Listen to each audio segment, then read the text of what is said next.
నాకు దొరద ఎక్కువ, నాకు డబ్బులు ఎక్కువ. మీకేంటి రాలేదు? Ego clashes in Telugu film industry. స్టేజ్ల మీద ఒకరి మీద ఒకరు ప్రేమ వర్షం కురిపించేసుకున్నప్పటికీ కూడా వెనకాల జరిగే ఈగో క్లాషెస్ అనేవి మాత్రం ఏదో విధంగా బయటకు వస్తూనే ఉంటాయి. వాటిని కొంతమంది నైస్ గా సైడ్ వేస్తే, మరికొంతమంది మాత్రం మీడియా ముఖంగానే ఎస్ మాకు పలానా వ్యక్తితో ఈగో క్లాషెస్ ఉన్నాయి, ఆ వర్క్ నచ్చలేదని సభాముఖంగానే చెప్పడం జరుగుద్ది. అలా తమ వర్క్ చేసిన వ్యక్తులతో వచ్చిన ప్రాబ్లమ్స్ ని బయట పెట్టడం వల్ల క్రియేట్ అయిన కాంట్రవర్సీస్ గురించి ఈ వీడియోలో మనం డిస్కస్ చేసుకుందాం. Number 1, Ram versus Bellamkonda Suresh. ఉన్నది ఒకటే జిందగీ మూవీ టైంలో హీరో రామ్ కందరిగా సినిమా కంప్లీట్ అయిపోయిన తర్వాత ఆ నిర్మాతకి ఇంకో సినిమా చేయాల్సిన అగ్రిమెంట్ ఉంది. అగ్రిమెంట్ ప్రకారం తన తర్వాత సినిమాను కూడా స్టార్ట్ చేసేశారు. ఇంకా సినిమా స్టార్ట్ అవుతుంది అనగా బెల్లంకొండ సురేష్, ఇప్పుడు నేను ఈ సినిమా చేసే పొజిషన్ లో లేను, నీకు ఇచ్చిన అడ్వాన్స్ తిరిగి దయచేసి నాకు ఇచ్చా అని హీరో రామ్ ని అడగడం జరిగింది. అదేలా తిరిగి ఇస్తాను, ఈ సినిమా కోసం నేను 3 months వేస్ట్ చేయడం జరిగింది, ఇప్పుడు మీరు వచ్చి అడ్వాన్స్ తిరిగి ఇచ్చే అంటే ఎలా, కావాలంటే ఇంకో సినిమా చేసి పెడతాను కానీ అడ్వాన్స్ మాత్రం తిరిగి ఇవ్వను అని మాట్లాడడంతో ఇద్దరి మధ్య క్లాస్ అనేది స్టార్ట్ అయింది. అప్పుడు ఇంకా బెల్లంకొండ సురేష్, నా డబ్బులు అలా తిరిగి ఇవ్వో నేను చూస్తాను, ఇప్పటికే నా దగ్గర ఉన్నది ఒకటే జిందగీ సినిమా కంప్లీట్ వర్షన్ రెడీగా ఉంది, నువ్వు కానీ డబ్బులు ఇవ్వకపోతే ఆ సినిమాని ఆన్లైన్ లో లీక్ చేసేస్తానని బెదిరించడం స్టార్ట్ చేశాడు. అప్పుడు ఇద్దరు కలిసి లీగల్ గా ప్రొసీడ్ అయిన తర్వాత రామే పే బ్యాక్ చేసేసాడు ఆ మనీ మొత్తాన్ని కూడా.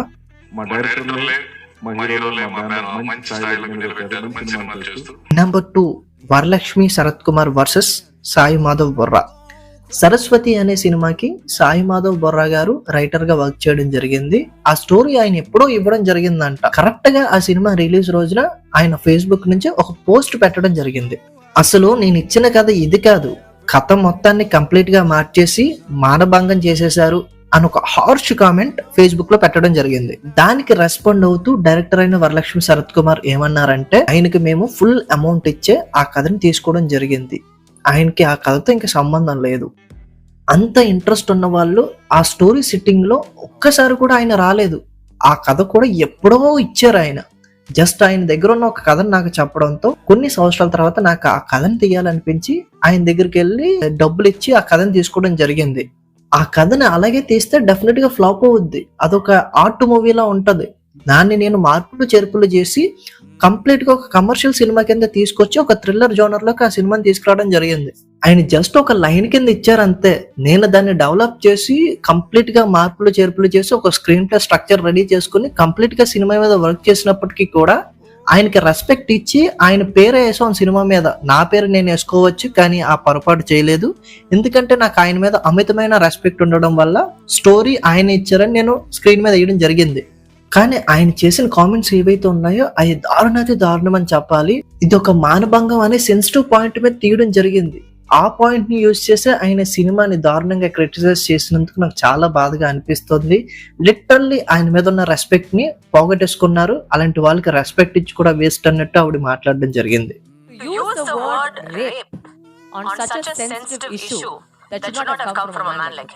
Number 3, Krishna versus NTR.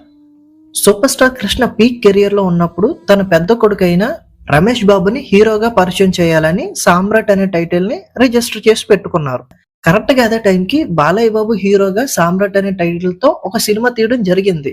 Process లో వీళ్ళకి తెలుసు ఆల్రెడీ కృష్ణ టైటిల్ కూడా సేమ్ అని, స్టిల్ అది పట్టించుకోకుండా సినిమా మొత్తాన్ని కంప్లీట్ చేసేసి రిలీజ్ టైంకి వచ్చేసరికి ఆ టైటిల్ మీద జరిగిన వివాదంతో ఎన్టీఆర్ గారు తన కొడుకు బాలకృష్ణ కోసం ఎంటర్ అవ్వడం జరిగింది.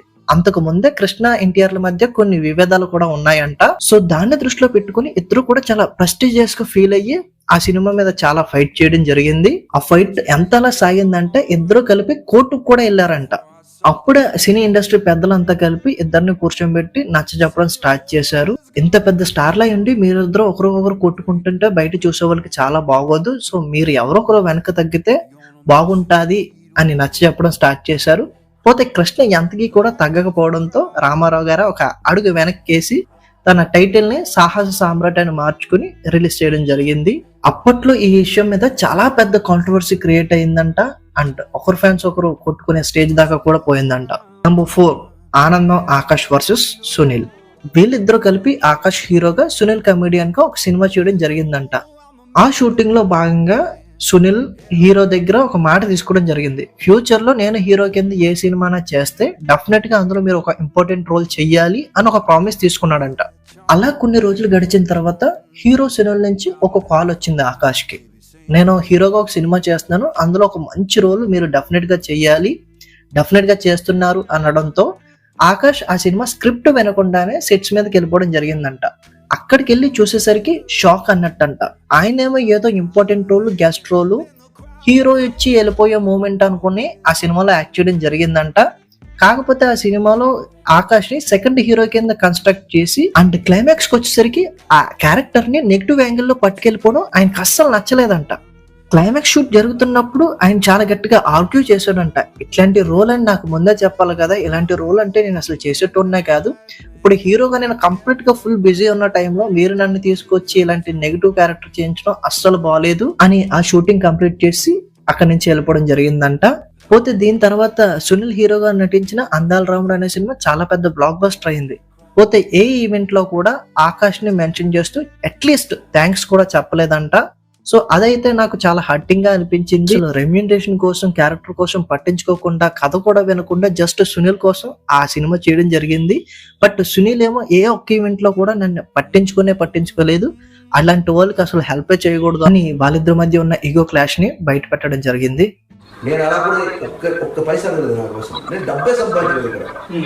నెంబర్ 5 రాశి versus director Teja.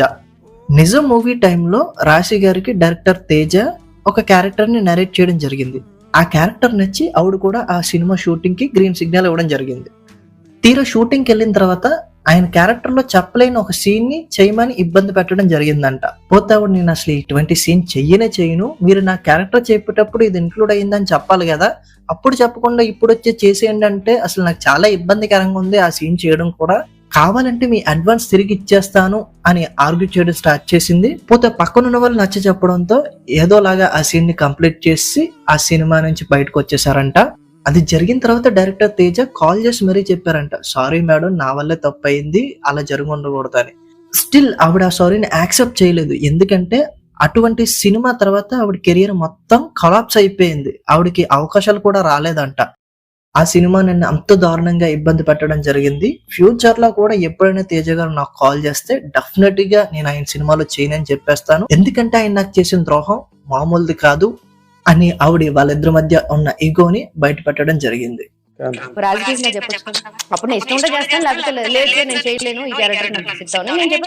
Number 6 Muralimohan versus director Teja.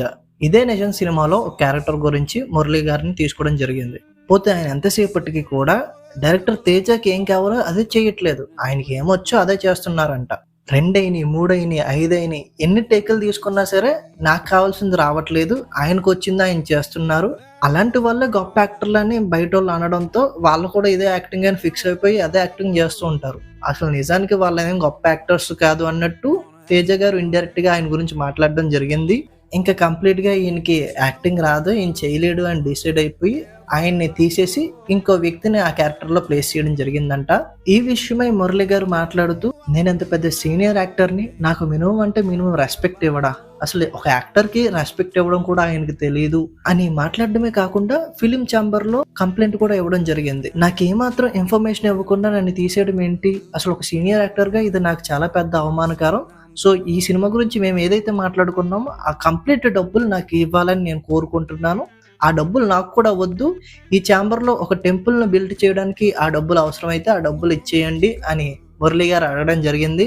దానికి తేజ గారు అస్సలు ఒప్పుకోలేదు, మీరు జస్ట్ ఒక ఆర్టిస్ట్ అంతే, మాకు నచ్చి మమ్మల్ని పెట్టుకున్నాం, మీరు ఎంతవరకు చేశారో ఆ డబ్బులు ఇచ్చేసాం, కానీ కంప్లీట్ గా ఒప్పుకున్న డబ్బులు మేమెందుకు ఇస్తాం, సగం చేసేస్తే మొత్తం ఇచ్చేస్తామని మేమేం మాట్లాడలేదు కదా, నేను ఆ డబ్బులు మీరు ఏం చేసుకుంటారో చేసుకోండి, నేను ఇవ్వనని గట్టిగా చెప్పడం జరిగింది.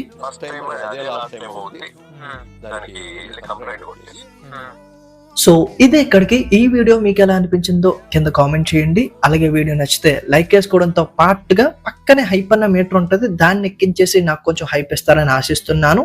అలాగే మీరు ఇంకా మా ఛానల్ ని సబ్స్క్రైబ్ చేయకపోతే ప్లీజ్ డు సబ్స్క్రైబ్, ఒకసారి ఛానల్ ని చెక్అవుట్ చేయండి, నచ్చితేనే సబ్స్క్రైబ్ చేసుకోండి. Thank you so much.